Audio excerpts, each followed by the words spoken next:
We're still rock and roll. Avril, how you doing? Am I talking to the Rudy? Yeah, you're talking to the Rudy. How are you? Hi. Hey, look, I'm just going to get right into this. How has the tour been so far? I mean, one of the last things I was reading about was you being in Brazil. I mean, you literally are traveling all over the world. How is the tour going? It's so much fun. I just spent like 7 weeks in Asia, and then I was in South America for 3 weeks, and now I'm on a tour bus going through the States, and I'm with the Backstreet Boys right now, and then I'm coming to Ontario. Okay, let's first talk about Backstreet Boys. What's it like performing with them? It's great. We're doing, it's summer right now, and we're doing like amphitheaters, and there's a lot of chicks in the audience, and it's great. I've been having a lot of fun.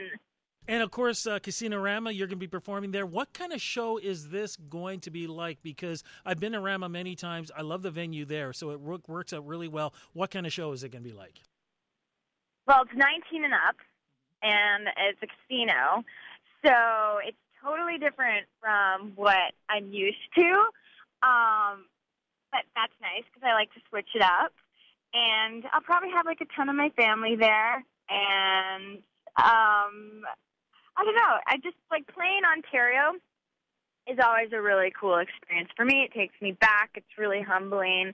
I get to see the family, and but the show is like really energetic, and I'm playing songs from all of my records, so all the singles from throughout the years, like, and I just go up there and rock it and have a great time, and that's what we're gonna do June 24th in Casino Rama. It's going to be a great show. But, you know, it's so funny when you're talking about coming back to Ontario because, I mean, you still keep your roots here in Canada. I don't know if you read this or not, but there was a survey that was done a little while ago, and you may have heard about it. You are considered the most famous Canadian in the world.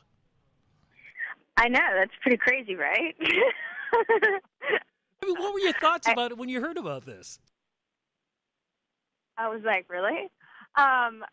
And then I was like, how? And it's scientifically proven, like they did some crazy thing. And it's because actually of my, for those people who don't know, I have a really big international fan base. So I spend so much of my time, like in Japan and China and just like internationally that I think that's what it was too. And had something to do with like, you know, even all these non-English speaking countries know of me. So, pretty cool. Yeah. Because, you know, people over here probably think, well, maybe it's Justin Bieber or something like that. But when I heard about it, I thought it was pretty dope. So, very honored. Much deserved too. You know, when you look back at your career in the beginning and how things have grown and changed for you, how do you think you've changed, not just as a person, but as a performer also?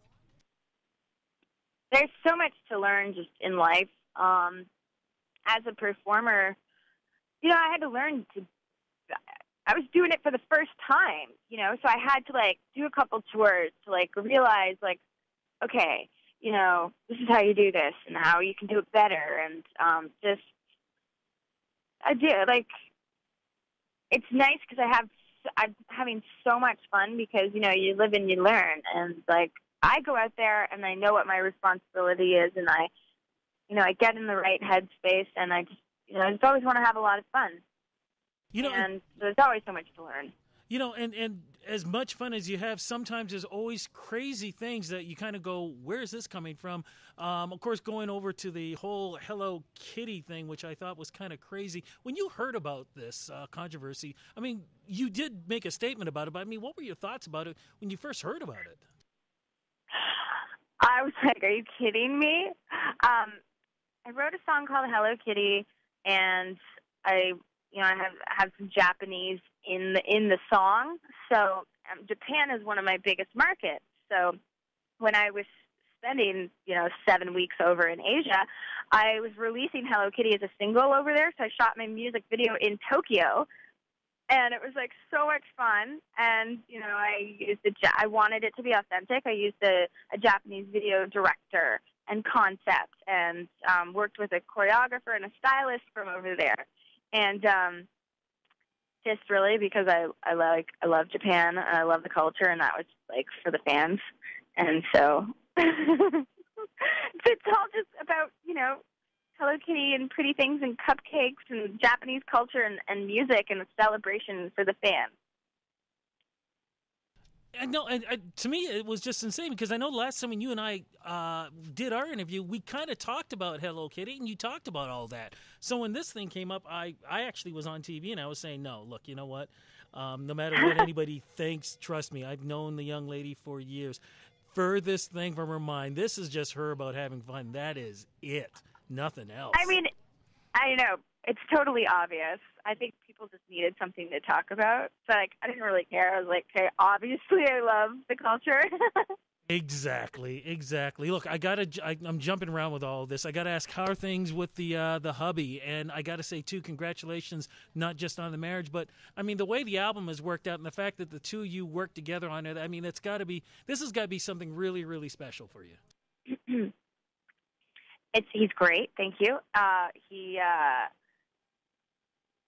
It was really, we worked on the record and we had a duet together. And when I toured, he was out there, we performed together and, yeah. Is it something that you think you guys are going to be doing more of, do you think, in the future? And I'm still wondering, too, is he going to be going on tour as well with the band Nickelback soon, or what's going to happen with that?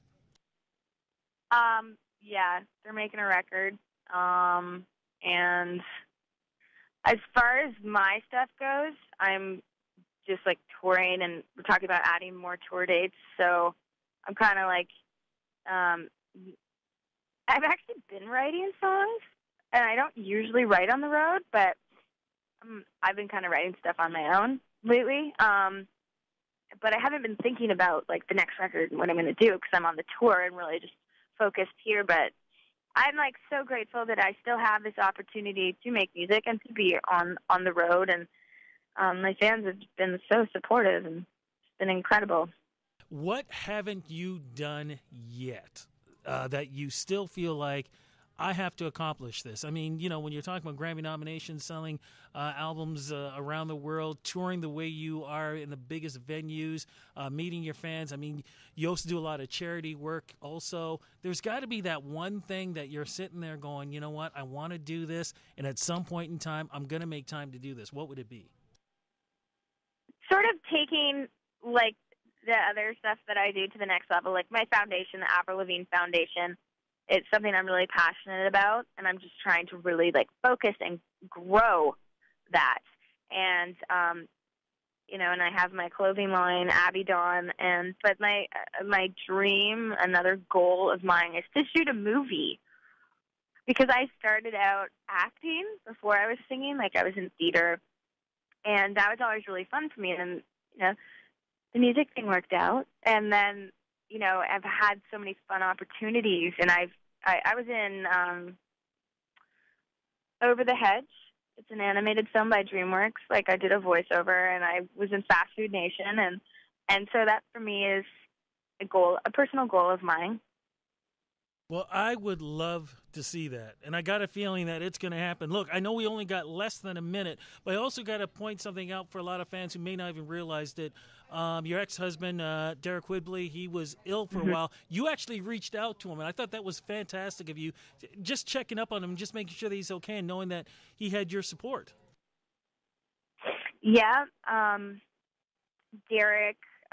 he took to his blog, Derek Whibley from Sum 41, and he spoke of, I think he wanted to send a message to his fans, just kind of talking about, he was in the hospital because he was partying a little too hard, drinking and stuff, and he wanted to let his fans know what happened to him, and that, kind of put a message out there to be responsible and safe. And so I'm really proud of Derek for doing that. And, he's a really good friend of mine. I saw him the other day. I played in Los Angeles, and he came to the show with his mom. And, he's a great guy, and I'm super proud of him, and I love him very much. Well, girl, you know I am super proud of you. Big love to you also. I know we got to wrap this up, but look, I'm going to try to make it down for that show for Casino-rama. So enjoy the rest of the tour. Cross fingers we're going to run into each other when you're here, and say hello to the hubby for me. I will. And thank you so much. It was lovely speaking with you today. I hope to see you soon. You got it. Take care. Take care. Bye-bye. Bye. Let 'em know that we're still rock and roll.